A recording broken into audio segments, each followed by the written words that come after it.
Hello, welcome to Lil's Vintage World. And welcome to another one of my history book reviews where I take 3 history books and review them for you. All of these books will be linked in the description bar below if you want to get your hands on any of them. They're all sent from the publisher, which is Pen and Sword, so thank you very much to Pen and Sword for sending me them. And they all have a bit of a theme of light non-fiction. I wanted to do this because I often get asked, I want to get back into reading non-fiction, I don't really know where to begin, I want something light and easy to read. These 3 are great for that. So if you fancy something light, one of these 3, awesome. Or all of them, in fact. So to start off with, I have The Victorian Guide to Sex, Desire and Deviance in the 19th Century by Fern. So this book is an interesting and at times humorous reflection of the sex lives of the Victorians. Fern has a very much tongue-in-cheek approach to her writing style. It took me a little while to get into, but once I was into it, I really enjoyed it. It's quite funny and amusing, and it's just, it doesn't take the mick out of the Victorians, but the Victorians' sexual lives are very different to our own, and it's very humorous, and Fern just kind of makes light of that. So we look at things like what the Victorians thought of the anatomy of the human body, what they thought was going on. We also look at how to bag yourself a man or a husband and how a man can get himself a good wife. We look at advice for wedding night as well as sexually transmitted diseases and how to protect yourself. All the important bits of Victorian sex lives. This book I couldn't help but read with a bit of a smile on my face. I thought it was quite funny, to be honest. There's a couple of bits that I tabbed that I thought I'd share with you. The first bit is fan flirtation and also parasol flirtation. So it talks you through how to flirt with your fan or parasol. So for instance, if you're fanning really fast, you're saying, I'm engaged. You can back off. But if you put your handle to your lips, you're asking said suitor to kiss you, which is very interesting. The other bit which I tabbed, which I thought was just the best bit ever. I read this about 5 times. I couldn't get enough of this.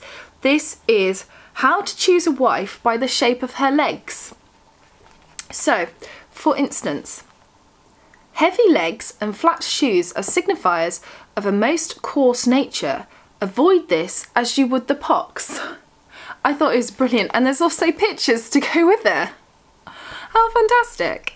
So this book I would recommend for anyone who's interested in the Victorian period, interested in the history of sexuality, interested in something light and fun and just great, but also a bit of social history as well. So yeah, big thumbs up for this, really enjoyed. Next I have Life in the Victorian Kitchen, Culinary Secrets and Servant Stories by Karen Foy. So this is an informative overview of the life in the Victorian kitchen, from the kitchen as kind of the heart of the home to the kitchen as a place of work, working as a cook or a scullery maid, etc. This book is filled with examples and case studies. There's a couple of recipes in here and weights and measurements and things like that. It looks at everything from sugar to what it means as a baker's dozen. It's really well researched, well thought out, and you can see that Karen has taken a lot of time over this book. I had a couple of favourite chapters. My first one was Domestic Duties, Life in Service. So what it's like to be a cook or a scullery maid working in a big house. It was really interesting to learn all those sort of aspects. And the other bit that I loved was this chapter, which is the country house garden. So things like produce in season, beekeeping, etc. Working in a big country house but in the garden sort of sphere. Really enjoyed that because, as you know, I love being outdoors, I love nature and all that things. So those are my favourite chapters, and I highly recommend this book for anyone who's again interested in the Victorian period but also interested in the kitchen, in home life, working in the domestic sphere, working in big country houses, all those types of things. So yes, another great thumbs up. Really enjoyed this one too. And finally, last but certainly not least, I have A Visitor's Guide to Georgia, England by Monica Hall. So in this book, you are a time traveller and you're travelling back in time to Georgia, England, and Monica is talking you through how to succeed at being a Georgian. So things like what you're going to wear, things like where you're going to work, what your social life is going to involve, and the types of things that you'd be getting up to, like sport or gambling, etc. Things that were popular at the time. This is really fun. Again, it's just a light-hearted read, and it was great. There's lots of books like this out at the moment, but I haven't read one as kind of light-hearted as this one is. I completely whizzed through it. It was just brilliant. My favourite section, of course, was on clothes and beauty. I adored it. And there's even this kind of little checklist on how to get ready in the morning. So the first thing you do is summon your lady's maid if you have one. And there's so many different bits that I adored it. Like, you will need some jewellery and some delicate shoes to peep out from beneath your gown and petticoats indoors. Georgian women often wore sensible boots outside, especially if they could not afford a sedan chair to avoid the mud and odour in the streets. It's just fantastic. I loved it. To be honest, I could have just had a whole book written by Monica on clothes and beauty of that period.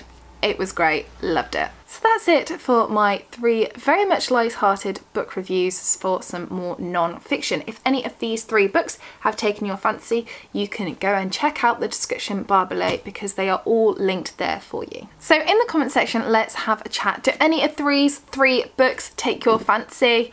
Are you going to get your hands on any of them, or have you read any of them already? I'd love to know. So that's it for this video. Take care, and I shall see you soon for my next one. Bye for now.